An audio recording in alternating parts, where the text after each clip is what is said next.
அன்பானவர்களே, இயேசுவின் நாமத்தில் அன்பின் வாழ்த்துக்கள். இன்றைக்கு கர்த்தர் நமக்கு சொல்லுகிற வார்த்தை என்றால், எரேமியா எழுதின புஸ்தகம் 39ஆம் அதிகாரத்தில் 18ஆம் வசனம். உன்னை நிச்சயமாய் விடுவிப்பேன், நீ பட்டயத்துக்கு இரையாவதில்லை, நீ என்னை நம்பினபடியால் உன் பிராணன் உனக்கு கிடைத்த கொள்ளை பொருளை போல் இருக்கும் என்று கர்த்தர் சொல்லுகிறார் என்றார். இந்த வார்த்தை எத்தியோப்பியனாகிய எபெத்மெலேக்குக்கு கர்த்தர் எரேமியா தீர்க்கதரிசி மூலமாய் சொன்ன ஒரு வாக்கு தத்தம் என்னவென்றால், தேசம் சிறையாக்கப்படுகிறது, தேசம் அழிக்கப்பட்டு கொண்டிருக்கிறது. நேபுகாத்நேச்சர் தேசத்தை அழித்து கெடுத்து போட போகிறான். இப்படிப்பட்ட சூழ்நிலைகளை தேவன் எரேமியா தீர்க்கதரிசி கொண்டு சொல்லிக் கொண்டிருக்கிறார். பாவம் செய்கிறவர்கள், அநியாயம் பண்ணுகிறவர்கள், தேவனுக்கு விரோதமாய் செயல்பட்ட ஜனங்களை நேபுகாத்நேச்சர் பாபிலோன் தேசத்தில் வந்து அழிப்பான் என்கிற நிச்சயமான வார்த்தை அங்கு நிறைவேறி கொண்டிருக்கிறது. இப்படிப்பட்ட காலத்தில் இந்த எபெத்மெலேக்குக்கு பயம், திகில், என்னையும் கொன்று விடுவார்கள், நானும் அழிக்கப்பட்டு போயிடுவேன், என் குடும்பம் முழுவதும் என்று சொல்லி. அப்பொழுது எரேமியா காவல் சாலையில் அடைக்கப்பட்டிருந்தார். பிறகு ஆண்டவர் அவளை விடுவிக்கிறார். விடுவித்த பிறகு தேவன் அவரை இந்த எபெத்மெலேக்கு வீட்டுக்கு அனுப்புகிறார். அனுப்பி அவர் சொல்லுகிறார், சொன்ன வார்த்தைகள் எல்லாம் நிறைவேறும், அவை நன்மைக்கல்ல தீமைக்காகவே நான் தேசத்தின் மீது சொல்லியிருக்கிறேன், ஆகினால் நிறைவேறும். ஆனால் அந்நாளிலே உன்னை தப்புவிப்பேன். ஹல்லேலூயா! நிச்சயமா கர்த்தர் உன்னை விடுவிப்பார், உன்னை தப்புவிக்க அவர் வல்லவர். என் அன்பு தேவனுடைய பிள்ளைகளே, எத்தனை பெரிய ஆபத்துகள் வந்தாலும் சரி, சிறையிருப்புகள் வந்தாலும் சரி, கஷ்டங்கள் வந்தாலும் சரி, போராட்டங்கள் வந்தாலும் சரி, உன்னை தப்புவிக்க தேவன் வல்லவராக இருக்கிறார். உங்களை ரட்சிக்க தேவன் வல்லவராக இருக்கிறார். உங்களை விடுவிக்க இயேசு வல்லவராக இருக்கிறார். இங்க சொல்லுகிறார், நான் உன்னை தப்புவிப்பேன், நீ பயப்பட மனுஷன் கையில் ஒப்பு கொடுக்கப்படுவது. அல்லேலூயா! பயப்படாதீங்க. யார் கையில கர்த்தர் உங்களை ஒப்பு கொடுக்க மாட்டார். யாரும் உங்களை அடிமைப்படுத்த முடியாது, யாரும் உங்களை சிறைப்படுத்த முடியாது. பிசாசு உங்களை அடிமைப்படுத்த முடியாது, பாவம் உங்களை அடிமைப்படுத்த முடியாது, கடன்காரன், கடன் கொடுத்தவன் உங்களை அடிமைப்படுத்த முடியாது, எந்த பொருணமோ பொருளோ எதுவோ வியாதியோ உங்களை அடிமைப்படுத்த முடியாது. அவர்கள் கையில் தேவன் உங்களை ஒப்பு கொடுக்க மாட்டார். ஏனென்றால் நாம் தேவனுடைய கரத்தில் இருக்கிறோம். அவர் நிச்சயமாய் நம்மளை அவருடைய கரத்தில் வைத்திருக்கிறபடினாலே ஒரு தீங்கும் ஒரு அசுத்தங்களும் சத்துருக்களும் எந்த ஒரு பாவங்களும் அணுகாதபடி கர்த்தர் நம்மை தப்புவித்து விடுவிக்க வல்லவர். ஒருவரும் ஒரு மனிதனும் நம் மீது அதிகாரம் செலுத்த முடியாது, ஆளுகை செய்ய முடியாது. ஏனென்றால் நம்மை அதிகாரம் செலுத்த ஆளுகை செய்ய இயேசு கிறிஸ்துவுடைய கல்வாரி ரத்தத்தினால் நம்மை மீட்டெடுத்திருக்கிறார்.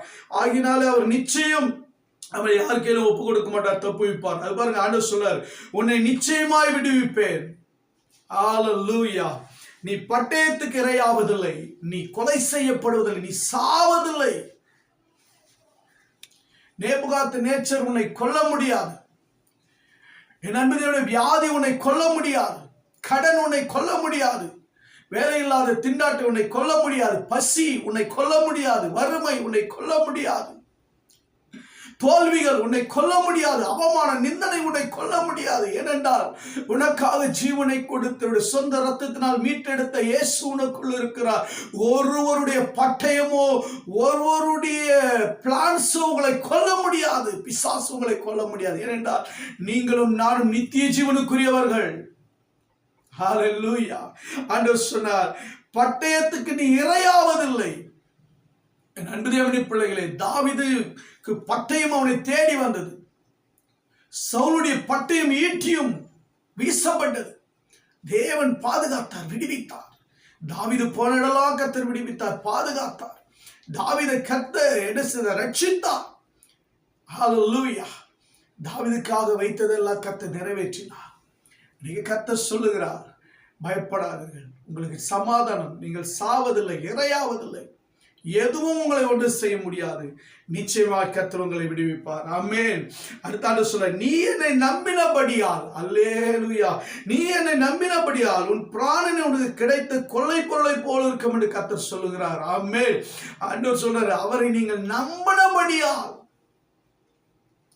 ஆபத்து நேரத்தில், கஷ்டத்தின் நேரத்தில், தேவையின் நேரத்தில், வியாதியின் நேரத்தில், போராட்டங்கள் நேரத்தில், அவமானத்தின் நேரத்தில், கடன் பிரச்சனை நேரத்தில், எவ்வளவு குழப்பத்தின் மத்தியில, ஒரு விபத்தின் மத்தியில, படுக்கையிலும் கர்த்தரை நம்புறீங்கள, ஆண்டவர் என்னை விடுவிப்பார், என்னை தூக்கி எடுப்பார், என்னை சுகப்படுத்துவார், எனக்கு ஆரோக்கியம் கொடுப்பார், என் தேவன் பெரியவர், என்னோடு இருக்கிறார், என் நம்பிக்கை வீண் போகாது, என்னை வெட்கப்படுத்த மாட்டார்னு சொல்லி நம்பி ஜெபிக்கிறீங்களே, அவருடைய சமூகத்தை தேடுற என் அன்பு தேவனுடைய பிள்ளைகளே, நிச்சயமாய் ஆண்டவர் சொல்லுகிறார், உனக்கு கொள்ளை பொருளை போல கிடைத்ததா இருக்கும் அவன் பிராணனை. அப்போ தேசத்துல எத்தனை கொள்ளையடிக்கப்பட்டாலும், எவ்வளவு ஆபத்துகள் வந்தாலும், எவ்வளவு அழிவுகள் நாசங்கள் வந்தாலும், எவ்வளோ இயற்கை அழிவுகள் வந்தாலும் சரி, எத்தனை பேரிடர்கள் வந்தாலும் சரி, எவ்வளவு பிரச்சனை வந்தாலும் சரி, தேவன் உன் பிராணனை காப்பார். ஏனென்றால் உன் நம்பிக்கை தேவன் பார்க்கிறார் இல்லையா? சாத்ராக் மேஷாக் ஆபேத்நேகோ சொன்னாங்க, அவர் எங்களை தப்புவிக்க வல்லவராயிருக்கிறார், தப்புவிக்காவிட்டாலும் சரி என்று சொன்னார்கள். எடுத்துட்டு போய் அக்கினியில போட்டாங்க. என் அன்புக்குரியவர்களே, அக்கினியிலும் கர்த்தர் அவர்களோடு கூட இருந்தார், அவர்களை விடுவித்தார், அவர்களை உயர்த்தினார். இன்னைக்கு கர்த்தர் உங்களை உயர்த்துவார், நிச்சயம் உங்களை உயர்த்துவார். உங்களுக்கு கொள்ளை பொருளான ஆசீர்வாதங்களை உங்களுக்கு கொடுப்பார். உங்கள் பிராணன் உங்களுக்கு கொள்ளை பொருளாய் கிடைக்கும். தேவனுடைய ஆசீர்வாதம் உங்களுக்கு கொள்ளை பொருளாய் கிடைக்கும். அவருடைய அபிஷேகம் உங்களுக்கு கொள்ளை பொருளாய் கிடைக்கும். உங்கள் குடும்பமே உங்களுக்கு கொள்ளை பொருளாக கிடைக்கும். அப்படி ஆண்டவர் பாதுகாப்பார். நீங்கள் மகிழ்ந்து களி கூறுவீர்கள். கர்த்தரால் மீட்கப்பட்டவர்கள் திரும்பி ஆனந்த களிப்புடன் பாடி சீயோனுக்கு வருவார்கள். சஞ்சலம் தவிப்பும் ஓடி போகும் என்று சொல்லப்பட்டிருக்கிறது. எல்லாம் ஓடி போக போகிறது. அல்லேலூயா. என் அன்பு தேவனுடைய பிள்ளைகளே, கர்த்தர் உங்களை நிச்சயமாய் விடுவிப்பார், உங்களை தப்புவிப்பார், உங்களை பாதுகாப்பார், உங்களுக்கு நன்மை செய்வார். நீங்கள் பயப்படுகிற மனுஷன் கையில் ஒப்பு கொடுக்கப்படுவதில்லை, நீங்கள் இரையாக்கப்படுவதில்லை. உங்கள் பிராணனை கிடைத்த கொள்ளை பொருளை போல இருக்கும். தேவன் உங்களோடு கூட இருப்பார். என் அன்புக்குரியவர்களே, அப்படி தேவன் நிச்சயமா நம்மளை விடுவிக்க நாம் ஒரு சில காரியங்களை செய்ய வேண்டியது இருக்கிறது. என்ன தெரியுமா? யோவான் 8:32 சொல்லப்படுது, சத்தியத்தை அறிவீர்கள், சத்தியம் உங்களை விடுதலையாக்கும். நீங்கள் சத்தியத்தை அறியுங்கள். ஒவ்வொரு நாளும் வேதத்தை படியுங்கள். ஒவ்வொரு நாளும் தேவ வாக்கு தத்துவங்களை உச்சரியுங்கள். ஆண்டோடைய வார்த்தையை உச்சரியுங்கள். நிச்சயம் விடுதலையாக்குவார்.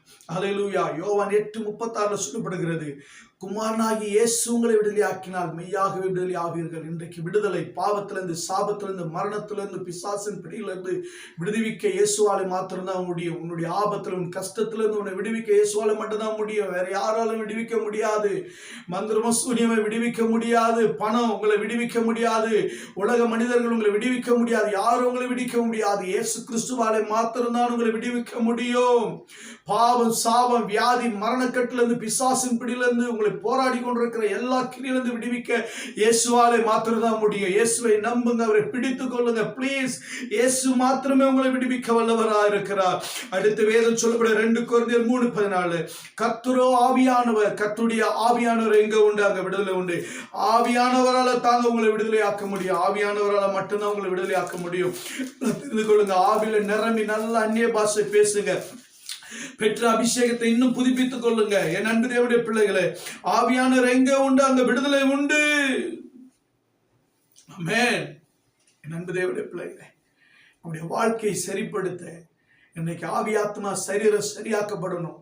இன்னைக்கு மாம்சத்துல விடுதலையாக்கப்படணும், சிந்தையில விடுதலையாக்கப்படணும், இருதயம் விடுதலையாக்கப்படணும், நம்முடைய உணர்ச்சிகள் விடுதலையாக்கப்படணும். ஆவியானவர் உங்களுக்குள்ள இருக்கணும். அவர் இருந்தாத்த சத்தியத்துல நடத்துவார், போதித்து நடத்துவார், தேற்றி நடத்துவார், விடுதலை கொடுத்து நடத்துவார், ஆரோக்கியமா நடத்துவார், பாவத்தை கண்டித்து உணர்த்துவார், விடுதலை கொடுப்பாரு.